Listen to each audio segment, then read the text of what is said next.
المیزان یخفض و یرفع، اللہ کے ہاتھ میں ہے میزان، وہ نیچے بھی کرتا ہے اوپر بھی کرتا ہے۔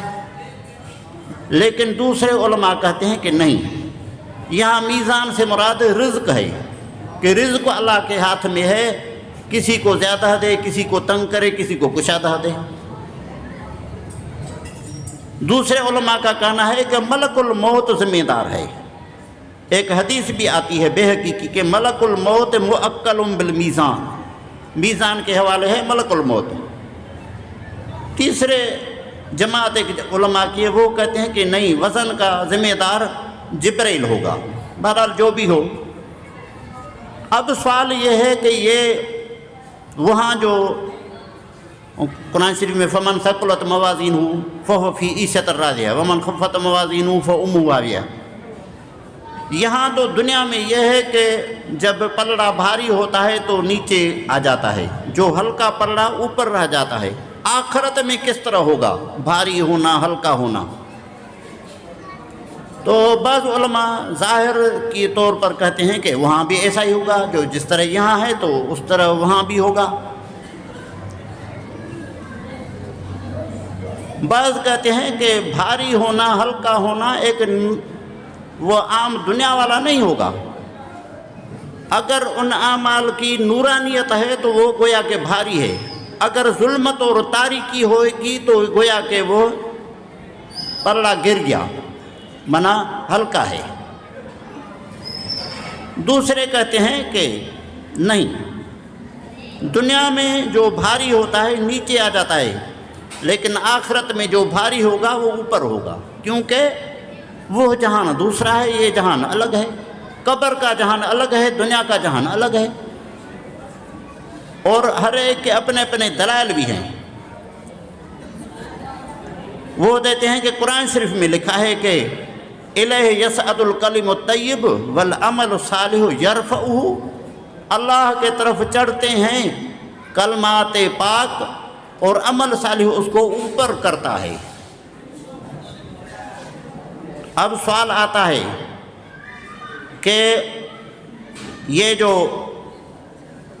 میزان ہے، موازین جمع کیوں لایا گیا ہے؟ کیا وہاں ترازو کافی اور زیادہ ہوں گی یا ایک ہی ہوگی؟ بعض کہتے ہیں کہ ترازو بہت سے ہوں گے، ایک نہیں ہوگی۔ اگر بہت ہیں تو بہت کیوں ہوں گی؟ بعض کہتے ہیں کہ عاملین کے اعتبار سے ہوں گی، ہر ایک شخص کے لیے الگ ترازو ہوگا۔ دوسرے علماء کہتے ہیں کہ نہیں، یہ میزان عملوں کے اعتبار سے ہوگا، نماز کے لیے ترازو الگ، زکوٰۃ کے لیے الگ، روزے کے لیے الگ۔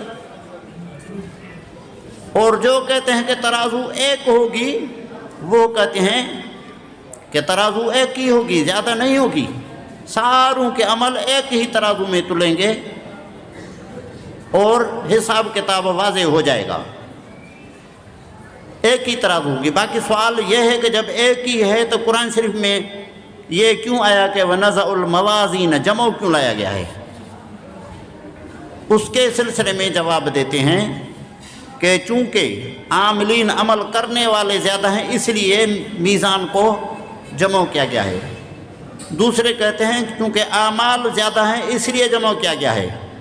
بعض کہتے ہیں کہ بھائی وہ میزان جو ہوتا ہے اس میں کانٹا پلڑا وغیرہ یہ ہوتے ہیں، ڈنڈی ہوتی ہے، تو ان کا لحاظ کر جمع کر دیا گیا ہے۔ یا وہ ترازو اتنا بڑا ہوگا کیونکہ گویا کہ وہ کافی میزان اور ترازو کا مجموعہ ہے، اس لیے جمع ہوا ہے، ورنہ ہوگا ایک۔ بہرحال جو بھی ہو، والوزن یومئذ الحق۔ اب یہ سوال ہے خود وزن کے بارے میں، میزان کے بارے میں، میزان بڑا ہوگا تو کتنا ہوگا؟ بعض روایت میں آتا ہے کہ اتنا ہے کہ آسمان زمین بھر جائے، اتنا بڑا ہے۔ اب سوال یہ ہے کہ اتنے بڑے میزان کی ضرورت کیا تھی؟ چھوٹے کانٹے سے اور وزن سے، ترازو سے بھی وزن کیا جا سکتا ہے۔ تو اس کا جواب یہ ہے کہ مثلا میں اگر سخا کروں تو 10 روپیہ نکالوں گا یا 100، لیکن جو بڑے بڑے لوگ ہیں کروڑوں اربوں کے مالک، ان کی سخا تو اور بڑی ہوگی نا، وہ لاکھ روپیہ دیں گے، 10,000 روپیہ دیں گے، ملین دیں گے، بلین دیں گے۔ تو اللہ تبارک و تعالیٰ کی بڑی ذات ہے تو ان کا ترازو بھی تو اتنا ہونا چاہیے نا، وہ تو شہنشاہ ہے۔ اب سوال ہوتا ہے کہ ایک حدیث میں آتا ہے کہ یہ الحمدللہ تملأ المیزان، الحمدللہ اگر بولے آدمی تو وہ میزان جو ہے نا بھر جائے گا، اس میں پلڑا بھر جائے گا۔ اب سوال یہ ہے کہ جب الحمدللہ سے بھر گیا تو باقی اعمال کہاں سے اس میں رکھے جائیں گے؟ اس کا جواب یہ ہے کہ لازم نہیں ہے کہ وہ الحمد جو اس میں بھر جائے تو باقی دوسرے اس میں نہ آ سکیں۔ مثال کے طور پر یہاں روشنی ایک راڈ کے ذریعے سے ہوتی ہے، تو اگر دوسری راڈ نہ جلائی جائے کیونکہ بس یہ کافی ہے، وہ بس دوسرے کی گنجائش نہیں ہے، وہاں بھی نورانیت کا مسئلہ ہے۔ اگر الحمد نے بھر دیا تو دوسرے اعمال کی بھی وہاں گنجائش ہوتی ہے۔ اب یہ سوال ہے وزن کے بارے میں کہ وزن کن کن کا ہوگا؟ ہر ایک کا ہوگا یا بعض لوگ مستثنا ہوں گے؟ تو اس میں اکثر علماء کا خیال ہے کہ کچھ لوگ مستثنا ہوں گے، کیونکہ رسول کریم صلی اللہ علیہ وسلم نے فرمایا کہ 70,000 لوگ بغیر حساب کتاب کے جنت میں جائیں گے۔ قصہ حضرت عکاشہ والا مشہور ہے، اور جب وہ امتی 70,000 بغیر حساب کتاب یہ جائیں گے تو انبیاء کا باقی حساب ہوگا کیا؟ وہ تو بطریق اولا بغیر حساب کتاب کے جائیں گے۔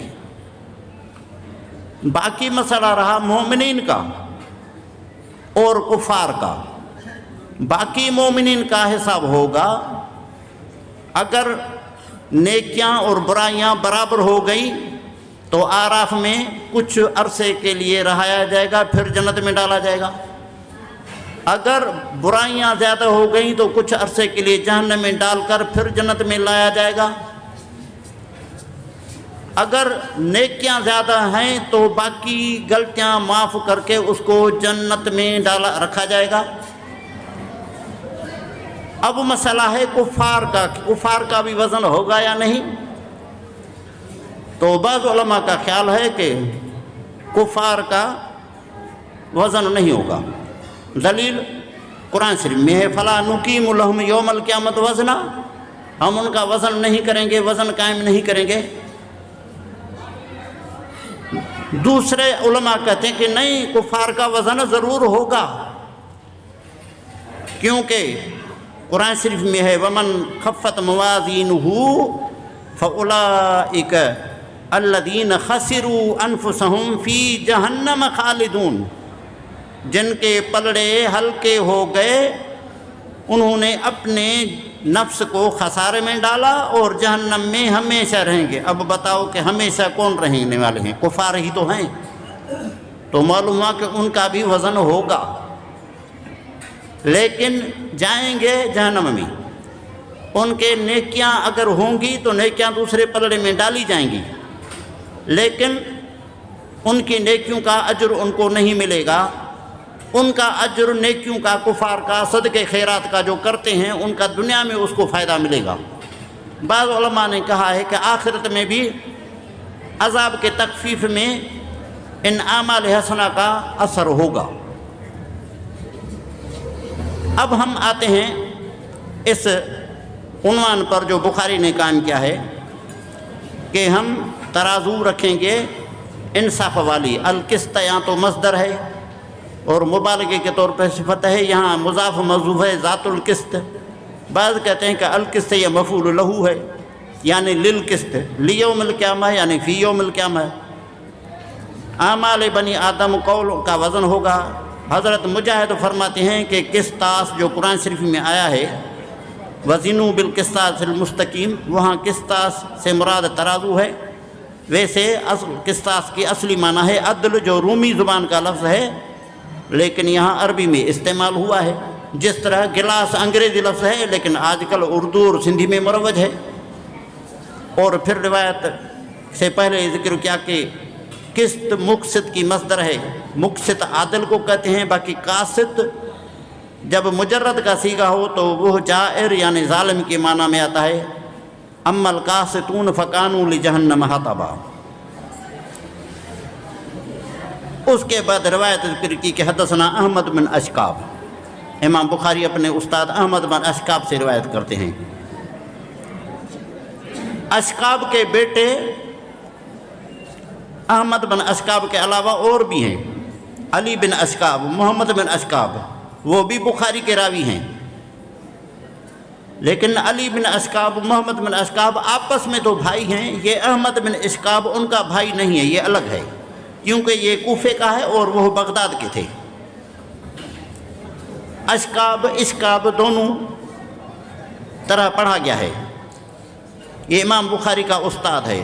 ان سے کافی روایت دوسری جگہ پر بھی امام بخاری نے لی ہیں۔ وہ روایت کرتا ہے محمد بن فضیل سے، وہ روایت کرتا ہے عمارہ بن قعقاع سے، وہ روایت کرتا ہے ابو زرع سے، وہ روایت کرتا ہے ابو ہریرہ سے۔ اب دیکھو نا، ہمارے دین کی بنیاد ان اتھارٹیز پر ہے، سند پر ہے۔ ہر بات اس طرح نقل ہوتی ہے، جس طرح آپ سے کوئی بولے کہ نواب شاہ سکرن کے روڈ پر ویگن کا ایکسیڈنٹ ہو گیا ہے، تو آپ ان سے پوچھیں گے کہ آپ کو کس نے بتایا؟ اگر وہ ہے کہ کہاں بس میں نے ایسی بات سنی ہے، تو کوئی اس پر یقین نہیں کرے گا۔ اگر وہ کہے کہ مجھے یعقوب نے بتایا، یعقوب کو کس نے بتایا؟ ان کو معشوق علی نے بتایا، اس کو کس نے بتایا؟ ان کو مولا بخش نے بتایا جو وہاں موجود تھا، تو پھر ایک اتھارٹی ہے، ایک سند ہے۔ تو یہاں بھی اس طرح ہے، امام بخاری فرماتا ہے کہ مجھے احمد بن اشکاب نے بتایا، اس کو محمد بن فضیل نے بتایا، ان کو عمارہ بن قعقاع نے بتایا، ان کو ابو زرع نے بتایا، ان کو ابو ہریرہ نے بتایا، ان کو رسول کریم صلی اللہ علیہ وسلم نے بتایا۔ یہی اسلام کی خاصیت ہے۔ قرآن شریف بھی اسی طرح ہے۔ پانی دے دو بھائی۔ قرآن شریف بھی ہمارے جو بچے پڑھتے ہیں اس طرح نہیں ہے، ان کی بھی سند ہے۔ مثلا میں اپنے والد صاحب کے پاس قرآن شریف پڑھا ہے، میں نے، وہ مولانا بشیر احمد کے پاس، وہ قاری محمد مدنی کے پاس، وہ حسن ابراہیم شاعر کے پاس، تاکہ رسول اللہ صلی اللہ علیہ وسلم تک۔ شاہ ولی اللہ لکھتے ہیں فتح الرحمان کے مقدمے میں کہ میں نے قرآن شریف محمد فاضل سندھی کے پاس پڑھا ہے، اور انہوں نے فلان سے اور رسول اللہ صلی اللہ علیہ وسلم تک انہوں نے سند ذکر کی ہے۔ اور یہاں روایت ذکر کرتا ہے ابو ہریرہ رضی اللہ تعالیٰ عنہ کہ رسول کریم صلی اللہ علیہ وسلم فرمایا کہ کلمتان حبیبتان، دو جملے ایسے ہیں جو رحمان کو پیارے ہیں، خفیفتان علی اللسان لیکن زبان پر ہلکے ہیں، ثقیلتان فی المیزان لیکن ترازو میں بھاری ہیں، وہ ہیں سبحان اللہ و بحمدہ سبحان اللہ العظیم۔ میں 3 بار بولوں گا، آپ سب وہ بولیں گے، سبحان اللہ و بحمدہ سبحان اللہ العظیم، سبحان اللہ و بحمدہ سبحان اللہ العظیم، سبحان اللہ و بحمدہ سبحان اللہ العظیم۔ اب دیکھو کتنے ہلکے پھلکے ہیں، کوئی دقت بھی نہیں ہے، ورنہ کچھ مشکل الفاظ بھی ہوتے ہیں، زبان پر چڑھتے نہیں۔ بہرحال اس میں کیوں ہلکا پن ہے، زبان پر ہلکے کیوں ہیں، وہ قراء حضرات کو بھی پتہ ہے کہ حروف شدید اجد قط بقت میں ان میں صرف با ہے، وہ حروف مستعلیہ میں جو کلمات ہیں خود سزق تنقیز ان اس میں صرف ضوا ہے، تو اس وجہ سے یہ ہلکے ہیں، لیکن ان کا وزن وہاں بھاری ہوگا۔ جس طرح میں نے آپ کو بتایا کہ الحمدللہ سے سارا پلڑا بھر جائے گا۔ تو دیکھو یہ اسلام میں کتنی ایک سہولت ہے کہ مختصر کلمات سے ہم کتنے نیکیاں کما سکتے ہیں، لیکن ان باتوں کی طرف ہمارا توجہ نہیں ہے۔ اب یہ اس میں سند جو ذکر کی ہے، اور ابتدائی سند جو امام بخاری کی تھی انما الاعمال بالنیات، وہ سارے مکی تھے، اور یہ جو ہے ابو ہریرہ کو چھوڑ کر ابو زرع، عمارہ بن قعقاع اور محمد بن فضیل، یہ سب، اور احمد بن اشکاب بھی، یہ کوفے سے تعلق ہے۔ گویا کہ اشارہ کیا کہ مکے سے جو دین شروع ہوا تو ساری دنیا میں پھیل گیا حتیٰ کہ کوفے تک بھی پہنچا۔ اور ایک نکتے کے طور پر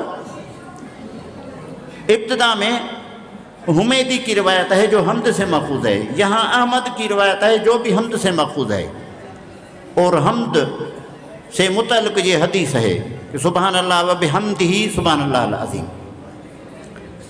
اب یہ ہے کہ اس حدیث کا پہلے حدیث کے ساتھ تعلق کیا ہے؟ پہلی حدیث تھی انما الاعمال بالنیات۔ بھائی پانی تو کسی نے نہیں دیا مجھے، وہ نواب شاہ شہر سے لے جائے گا کیا؟ وہ تعلق یہ ہے کہ پہلی حدیث ہے انما الاعمال بالنیات، اعمال کا دار و مدار نیت پر ہے۔ اگر نیت اخلاص ہے تو پھر اس کو وزن ہوگا، ورنہ کچھ بھی اس کی حیثیت نہیں ہوگی۔ ایک نماز آپ کی وہ ہے جو آپ اپنے استادوں کو دکھانے کے لیے پڑھتے ہیں، اپنے باپ کو دکھانے کے لیے پڑھتے ہیں، اور دوسری وہ نماز ہے کہ رات کو تہجد کے وقت آپ اکیلے پڑھتے ہیں۔ بتاؤ کہ اخلاص کس میں ہے؟ ظاہر ہے کہ دوسری تہجد والی نماز میں تو اس کا وزن اس حساب سے ہوگا، اور پہلی والا تو شاید وزن میں نہیں آئے۔ تو اس لیے بتایا گیا کہ انما الاعمال بالنیات، اور نیت کے اعتبار سے ہی وزن ہوگا۔ امام ابوالحسن کبیر ٹھٹوی جو اس بخاری کا محشی بھی ہے یعنی شارح ہے، اس نے کہا ہے کہ ہر عمل کی ایک بدایت ہوتی ہے اور ایک نہایت ہوتی ہے۔ تو بدایت یہ ہے کہ انما الاعمال بالنیات، ہر عمل جو بھی ہوگا وہ نیت سے ہی ہوتا ہے، اور نہایت کیا ہے؟ انتہا یہ ہے کہ وہ آخرت میں تولی جائے گی۔ تو بدایت اول میں ہے اور نہایت آخر میں۔ بعض کہتے ہیں کہ عمل انما الاعمال، عمل کا تعلق دنیا سے ہے اور وزن کا تعلق آخرت سے ہے، تو ظاہر ہے دنیا مقدم ہے اور آخرت مؤخر ہے، آخر میں آئے گی۔ تو اللہ تبارک و تعالی ان کلمات کو اتنا انہوں نے وزن دیا ہے، اتنی حیثیت دی ہے کہ آسمان ہی بھر جائے۔ ایک حدیث میں آتا ہے کہ رسول کریم صلی اللہ علیہ وسلم نے فرمایا ایک بندے سے اللہ تبارک و تعالیٰ قیامت کے دن پوچھے گا، ان کا وزن کرے گا، ان سے اقرار کرے گا کہ یہ بھی گناہ تم نے کیے، یہ بھی کیے، یہ بھی کیے۔ اب وہ بندہ پریشان ہوگا کہ اللہ نے اقرار بھی کروا لیا ہے، اب تو میری نیکیاں بھی نہیں۔ اللہ پوچھے گا آپ کی نیکیاں کیا ہے؟ نیکیاں تو میرے پاس نہیں ہیں، اور اس کو یقین ہوگا وہ اب میں جہنم میں جاؤں گا۔ تو اللہ تبارک و تعالیٰ فرمائے گا کہ ٹھہرو، آپ کی ایک نیکی ہمارے پاس ہے۔ ملائکہ کو حکم کیا جائے گا کہ وہ پرچی لے آؤ۔